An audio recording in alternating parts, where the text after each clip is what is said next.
En 'n lekker hartlike goeiemôre vir jou. Ek hoop jy het regtig 'n goeie week gehad sover. Myne het begin en met 'n bietjie grieperigheid en dit is nog steeds daar aan die lyf, maar in dit alles is ons meer as dankbaar, soos wat die Here vir ons sorg. Ek wil vanmôre jou aandag vestig op 'n ding wat is vir my 'n lelike ding en dit bestaan in die kerke of ons dit wil erken of nie erken nie. En dis natuurlik skinder. Jou spinnekop van stories aandra. Mense ongelukkig maak, iemand anders beskinder, sleg sê.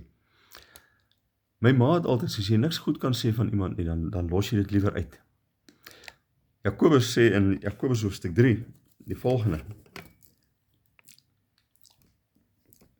Want die tong kan geen mens stem nie, dit is 'n onbedwingbare kwaad, vol dodelike gif.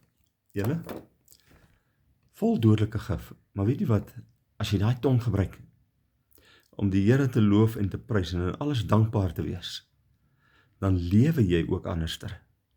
Dan lewe jy 'n lewe van ongeveinsdheid. Dan lewe jy 'n lewe van opregtheid. En ja, ek het al geleer in die lewe, as sodra ek hoor daar's 'n kinderstorie of iets, sorteer hom dadelik uit. Smoor hom net daar dood. Maar moenie deel word daarvan nie, moenie dat jy ingesluk word nie. Ons praat so maklik saam. Iemand iets sê en dan spring iemand in, iemand anders sê, en dan wil jy jou eiertjie ook lê. Hou op, skinder. Hou op, skinder.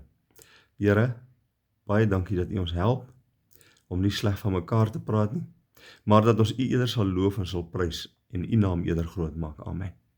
Jy moet 'n baie lekker naweek hê, geniet hom, bye bye.